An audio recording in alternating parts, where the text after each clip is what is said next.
I spoke a short time ago with the Greens Senator and spokesperson on the arts, Sarah Hanson-Young. I began by asking her for her reaction to the Labor policy.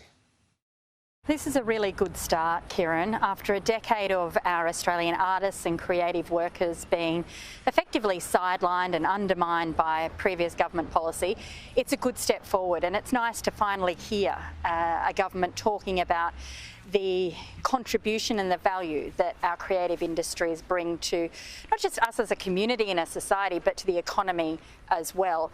And we're going to go through the policy with a fine-tooth comb. I'll look at whether we can refer elements of it to the Senate committee, the Communications Committee, so that we can make sure we understand exactly how this will work.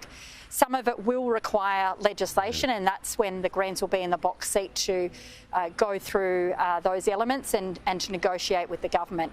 But let me say first up, this is a good first step.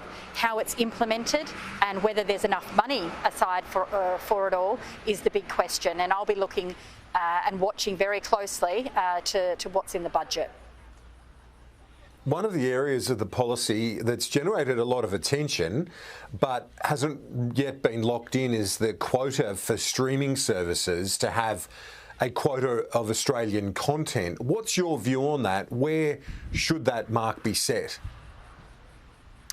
This is a really important part, and it's something that Australia isn't just considering in isolation. Other countries right around the world are putting their quotas in place for local content, forcing big streaming giants like Netflix and Disney and others that if they are generating revenue in each country, that a percentage of that goes back into creating local stories from Australia. And here in this situation, it's quite clear that if we don't put something in place, we're going to lose Australian stories. So Netflix and Disney and others, there should be a 20% quota.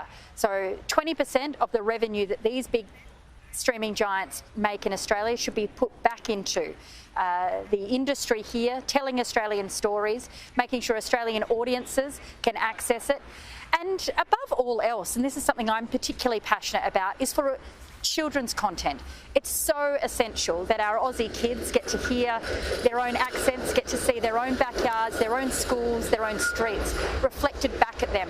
Kids are consuming content more than ever before on a variety of devices. It's not like just sitting down in front of the TV.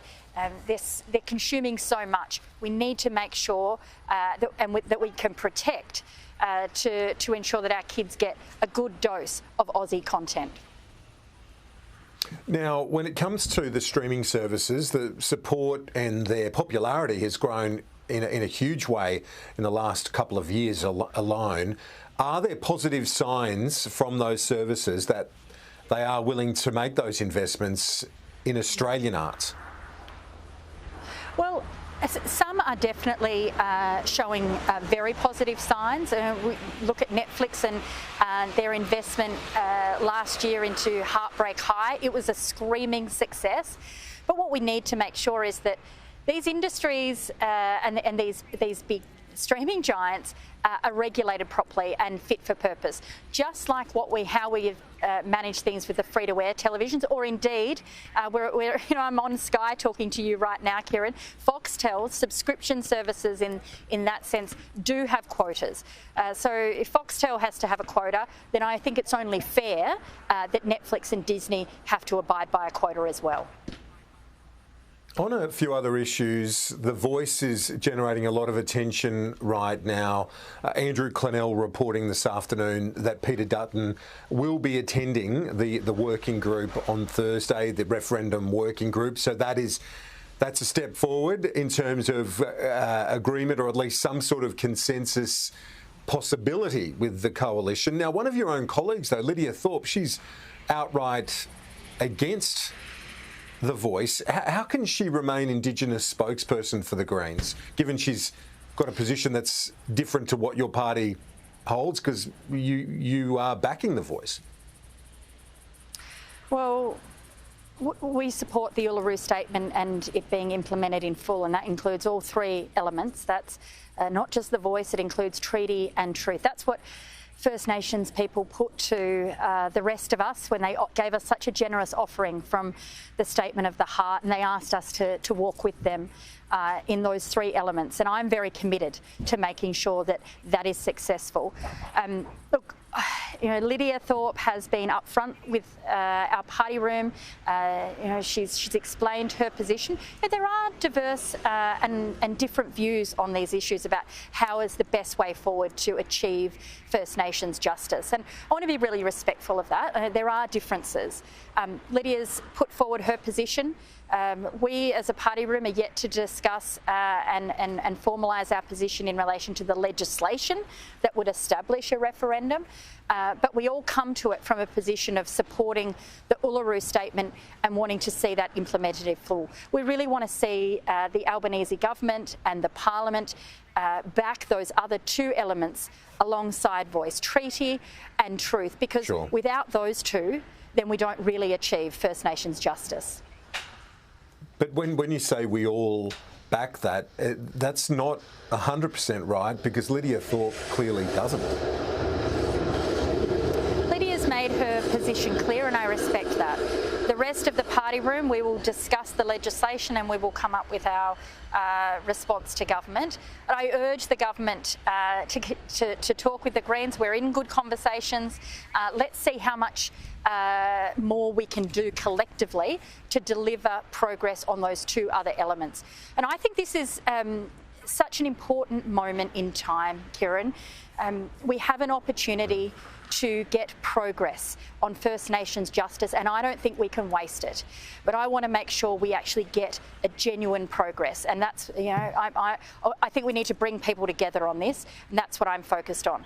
You asked about the you know, Lydia's position. Well, she's been up front, and it's up to the rest of us. We'll make our decision. Yeah, and is that also in terms of whether she can stay in the job? It's hard to imagine that she could stay as the spokesperson for Indigenous Australians when that's the central issue around it, and she's counter to the view of the rest of you.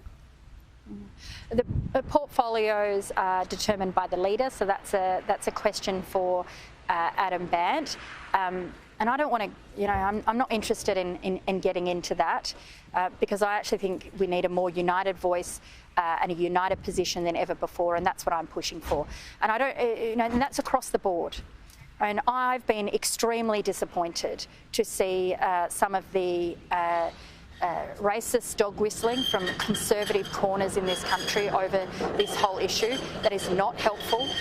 People who have wanted to hold back progress on First Nations justice for far too long. I am not interested in allowing space for that racist dog whistling to undermine everything else. I want people to be united. I'm going to work for that, and I know so many of my colleagues are right there doing that as well. Do you welcome the fact that Peter Dutton is being constructive, attending the referendum working group this Thursday, as confirmed by my colleague Andrew Clennell this afternoon? Look, I think the more that people can hear directly from those at the table and those central to this conversation, the better. So yes, I think that's a positive step forward. You know, I just wish that in the same turn that Mr. Dutton would, you know, not feed the most negative, you know, considerations out there. We don't need more division in this country. We need unity, and we need justice, and we need to make sure that our country moves forward. We are, you know, Australia in 2023. We have so much to be proud of, but we still have so much to learn and so much to help ensure that First Nations people have their rightful place in our country, in our decision making, in their decision making. To ensure that they can make decisions about their own lives, on their own country. That is absolutely fundamental to all of this.